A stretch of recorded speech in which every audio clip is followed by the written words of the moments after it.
Hello, Sophie. Bonjour, Elisabeth. So, you're of both French and American culture.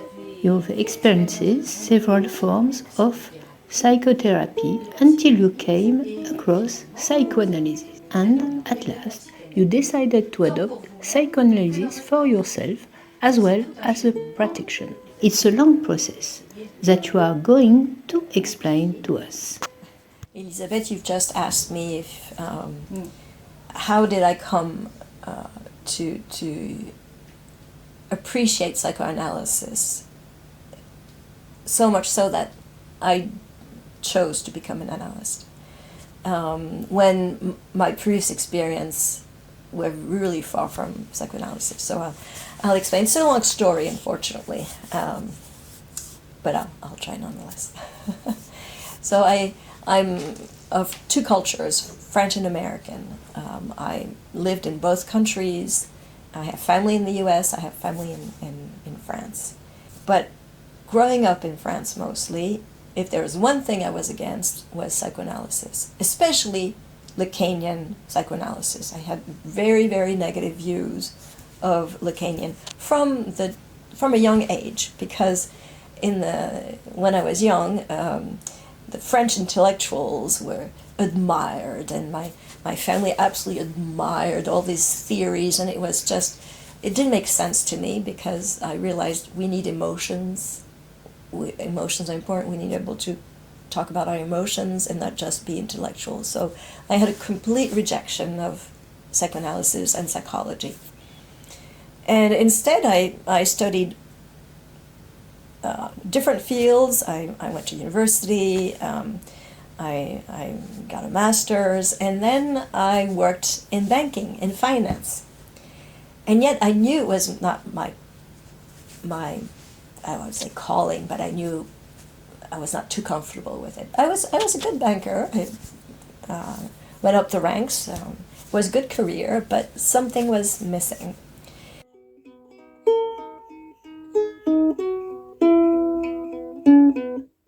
And life throws us some hardships at times.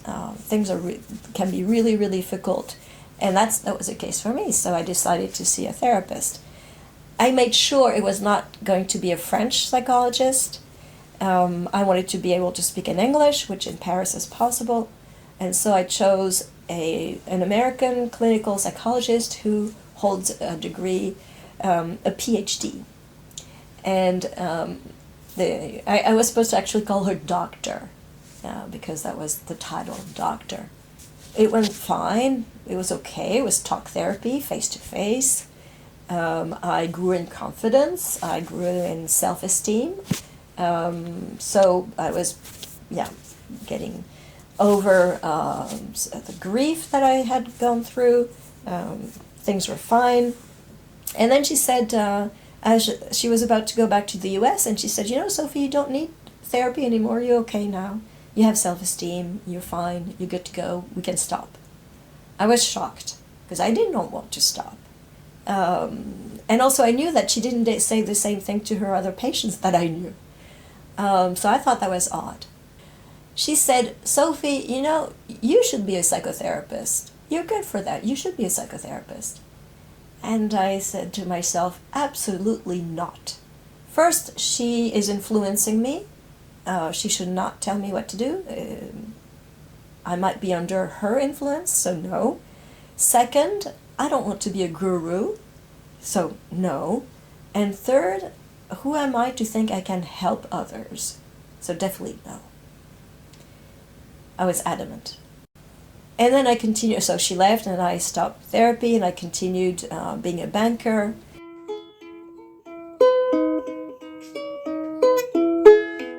But then again, life is strange. And then I realized, actually, this is what I want to do. I've been avoiding it, but this is what I want to do. Because I didn't understand how the French system worked, actually, I asked my family in the US, my cousin who's a therapist, and she said, Sophie, come to the US, stay with us, and study to have a master in clinical social work. At the time in France, there was no law that regulated the profession of psychotherapist. Anyone could put a placard and said, I'm a psychotherapist. But I wanted to study. I wanted to be serious. I didn't want to just say, here I am, a psychotherapist. So I decided to do that. Went back to the States, got a master's in clinical social work, and found the university that actually taught psychodynamic theories. And that was amazing. Suddenly it felt, I don't know why, it felt great in the US and it felt terrible in France, but I felt at home. I felt, oh, this is perfect. We studied Freudian theory, object relations theory, self-psychology. I had a blast. We're taught transference, counter-transference. We studied systems, oppressive system, like racism as an institutionalized system. It was really interesting. And then a lot of training, doing therapy, and trying to take into account the unconscious, except not my unconscious, the unconscious of the patient.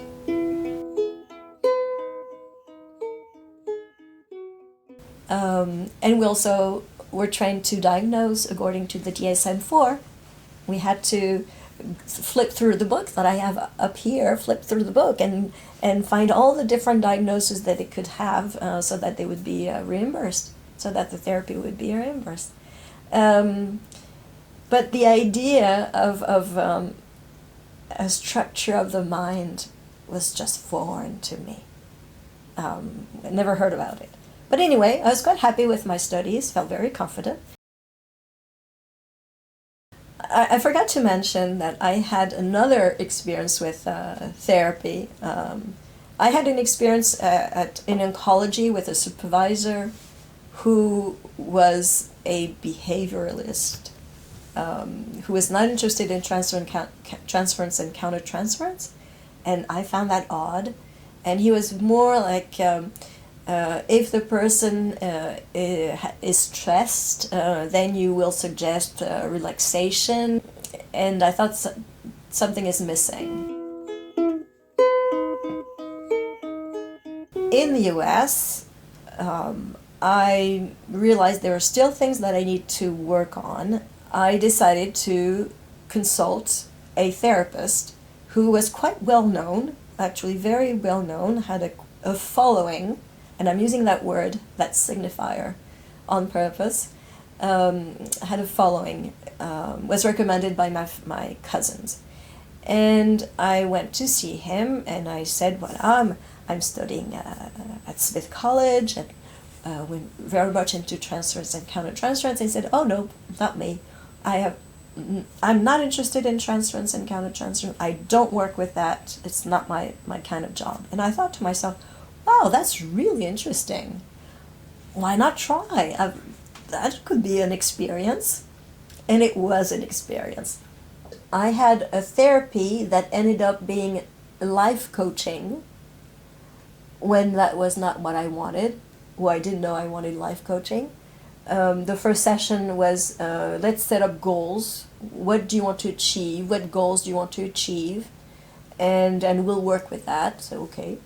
And I started talking about my goals and my everyday concerns, and the therapist started talking and telling me what to do, and then talked, and there were some sessions where it was only him talking. He also suggested hypnosis. So we did hypnotherapy. I was in quite a relaxed state. I don't remember. It was like Ericksonian hypnotherapy. Well, it didn't solve anything. He also suggested reading my chart, my astrological chart. He was speaking a lot, and I had things that I needed to say. I knew that I needed to say things, and I thought to myself, I screamed to myself, shut up, I want to speak. It's my turn, I'm here to speak. It was like how Freud started analysis. A woman told Freud, shut up, I want to speak. And I was exactly in the same position. I had such a strong transference on this person that when I decided to go back to France, I wanted to keep having sessions with him. And so we arranged for phone sessions because it was not possible for me to say goodbye and stop here. What happened with the psychotherapist in the US is that I had put him on a pedestal. So much so that when I failed to do something that we had worked on, I was in tears, and I thought he would be disappointed in me. And that was terrible. I had disappointed my therapist. Decided that I wanted to practice in France because I want to practice in both languages. As it turns out, I'm fascinated with languages and the impact of words. But I was not Lacanian. I was just fascinated. I refused to even consider Lacan. I knew that if I speak French, I'm not saying the same thing as when I speak English. So I moved back to France and we continued the sessions by phone.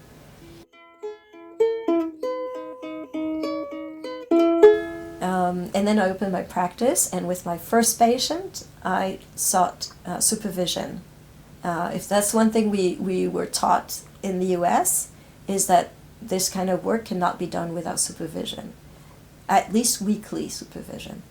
And I chose a psychoanalyst because I knew I needed to look at the transference and countertransference. So that was really important to me. But anyway, I met this analyst who said, oh, I'm a Freudian-Lacanian psychoanalyst. I went, no way, not that. But she asked down-to-earth, good questions about my patient. And I said, okay, down-to-earth, that's what I need. When I arrived in France, I had the opportunity to work in an institution with a team of clinical psychologists who were trained in France and who were all psychoanalysts. And I realized I did not understand their language. I did not understand their professional language. One of them one day asked, do you think your patient is psychotic? And I said, well, no, because there's no hallucination, there's no, they're functioning, they have not decompensated, so I don't think so. They don't meet the DSM-4 TR criteria for psychosis. And they said, no, I'm talking about the structure of the mind. I was like, what is this? And so I decided to go back to university and study clinical psychology, because at the time, the laws were about to change, and it was a way also to earn a French degree. And I read a lot. I read so much, because the library of the university was fantastic. So I read so much. I read a lot of psychoanalysts' writings, and I thought that was enough, actually. The more I read, the better I am.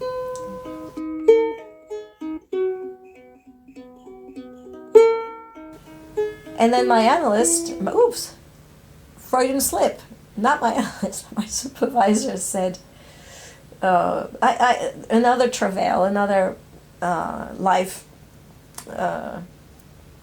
problem, I would say, crisis, said, well, it's time. It's time for you to do analysis. And I don't want to. I was really afraid. And so we talked about it for several weeks. What are you afraid of? I don't want to regress. I don't know what I'll find. I didn't want to be under the influence of the analyst. And how long is it going to take? But I went on the couch, and it was horrible at the beginning. I hated it, but I knew this is where I was supposed to be anyway. I was complaining a lot, and she did that, and this person did this, and this person did that, and this is terrible. And I was a lot of complaint, and my analyst said, no, I said, and I'm tired of complaining all the time. And she said, oh yeah, you running around the bush. So at the beginning, I hated it. I thought it was really, really very difficult. And then something happened. Suddenly I realized I can say everything. I can say everything that I have, even the ugly stuff, even things that I should be ashamed. If I had to say it outside, I would be ashamed. And I realized this is incredible. I can even be aggressive, and she's not going to be defensive. She's not going to say, why are you saying that? Or but I've been here to help you. No, it was like, oh, really? Like, it did not affect her a bit. I can finally scream. I can have a temper tantrum on the couch. And that's why psychoanalysis is so important. Because I realized the violence that I have inside, now I'm in touch with it. Now I know I can be violent. But I've been on the couch. I've worked through this violence. I'm not repressing it with the over ego. I'm going through with it, and this is why psychoanalysis is so important. A life coach, a clinical psychologist, a psychotherapist, they have not had that experience unless they've been to analysis of realizing that they have the violence in them. And I'm also saying this because a psychoanalyst is someone who has been on the couch. It's not someone who read in books. It's someone who has been on the couch and reached their unconscious by being on the couch. It reached a point, not a regression, but a point of deep, deep, deep understanding of both what is great and what is absolutely ugly, so that we are at least at peace with both sides.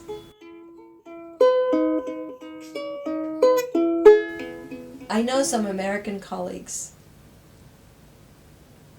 say that they're analyst, but they've never reached their unconscious.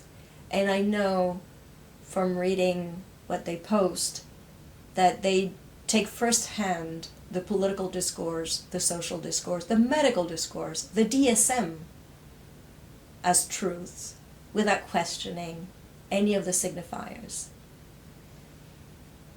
But if they go on the couch, if they went on the couch, and if they talk freely, they would reach also what's ugly in them and what's great in them. And they would probably free themselves from these discourses and be able to get their own understanding, and not thinking that the solution or the answer comes from science, from the scientific discourse, but from a human discourse. When I was in the US, the DSM-4 TR or DSM-5 was the go-to book to be able to diagnose patients. Actually, they are often called clients, and client is a signifier, and so is patient. It means something. Why did I decide, coming back to France, that I would say patient and not client anymore? Because it requires patience to go through therapy and analysis. That's why they're patient. Not because they're ill or sick and I'm going to cure them, but because it requires patience. And not client. It's a completely different kind of work. Today, I don't have to diagnose. The diagnosis is not important. It is if I need to address them to medical doctors, to psychiatrists for medication. Sometimes it's important. But that's not what I offer. It's not for them to have a diagnosis. It's for them to still talk about their issues given a diagnosis or despite a diagnosis. And that's an amazing kind of freedom to not have to cure, mend, get rid of the symptoms. And I see a lot of posts from American colleagues where if there's a diagnosis, there must be a technique to cure the diagnosis. There must be a technique to work with that kind of diagnosis. And so they'll learn a lot of different techniques. But that's not my approach. My approach is, okay, there are symptoms. We don't know what these symptoms mean. We don't know what the symptoms say. That is, what is the unconscious saying through that symptom? Let's discover it together. And freedom comes from that.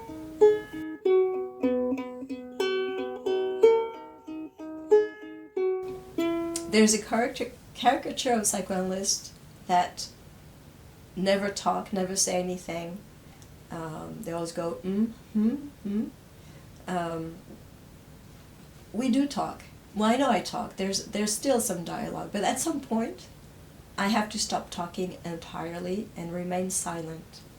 Remaining silent is the most difficult. It's so easy to tell people what to do, or to give advice, to intervene, to offer some kind of wisdom. That's easy. Everybody can do it, and a lot of people do it actually. But to remain silent and let the other fill the space with their own words is what is so essential. And then they can find their wisdom. And that's why now today I will say I'm a Freudian-Lacanian psychoanalyst, because I also appreciate what Lacan brought. First, go back to Freud, and the other thing that he brought for me were the discourses. So it's by pure chance that my analyst was Freudian-Lacanian. I did not choose to do a Freudian-Lacanian psychoanalysis, but I'm very lucky to have done so, because it means listening to the signifiers, not just the emotions, but also the signifiers. And that had me question a lot of things that I held to be true. For instance, personal growth, how we have to grow and do this personal growth, or being a better version of myself, how that was extremely important, to be a better version of myself, not knowing what it means.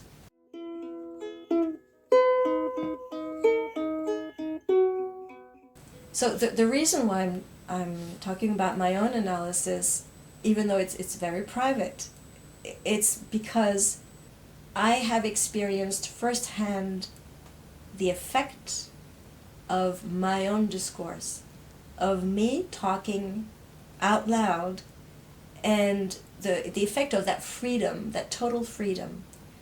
I also realized while I was on the couch that my analyst didn't know anything, did not know more than I did. There was a time when I did my own interpretation, I did my own understanding. I need to be able to have that safe space, that's all I need. And the other effect was complete freedom and the ability to distance myself from the family discourse, from all the messages that I heard, but from the social discourse as well.